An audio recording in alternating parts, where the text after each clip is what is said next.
Sen bürüten sevgi tek unuttun beni. Kalbimde çok incidim sen giden günden. Ağladım sevgimizin gözlerinde ben. İndi yalnız kalmışam hasretinle bir.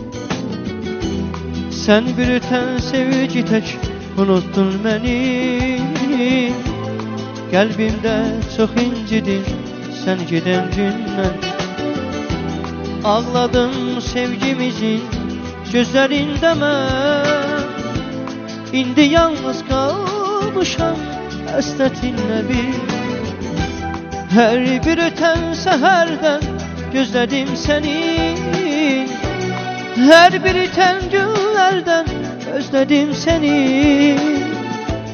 İndi dünyamda benim değişse bile, seninle bil ki her gün her zaman seni. Her bir öten seherden gözledim seni. Her bir öten günlerden özledim seni. İndi dünyamda benim değişse bile, seninle bil ki her gün her zaman seni.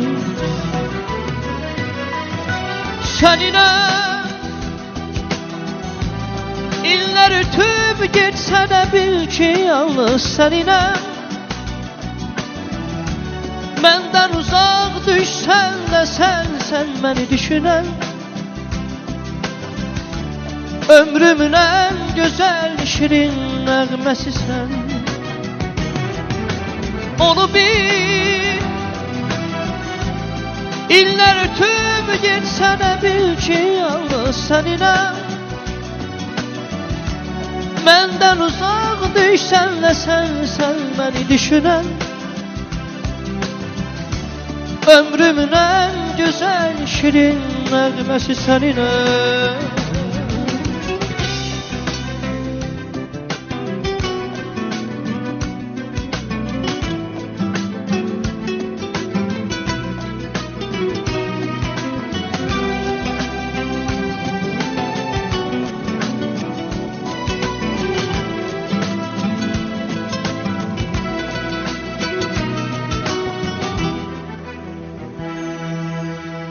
Sen ayrılıp gitsen de ömrümden bile, o en güzel arzular səsləyir seni.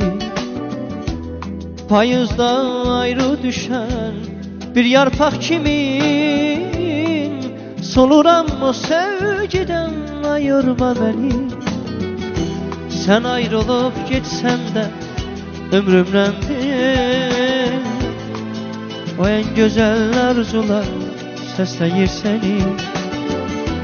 Payızdan ayrı düşen bir yarpaq kimi, soluram o sevgiden ayırma beni. Her bir öten seherden gözledim seni.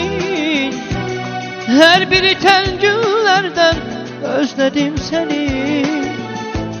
İndi dünyamda benim değişse bile, seninle bil ki her gün her zaman seni. Her bir öten seherden gözledim seni. Her bir öten günlerden səslədim seni. İndi dünyamda benim değişse bile, seninle bil ki her gün her zaman seni. Seninle iller ötüp geçse de bil ki yalnız seninle. Menden uzak düşsen de sen beni düşünen. Ömrümün en güzel şirin nəğməsi sen. Onu bil, menden uzak düşsen de sen beni düşünen. Ömrümün en güzel şirin nəğməsi seninle. Ömrümün en güzel şirin nəğməsi səninəm.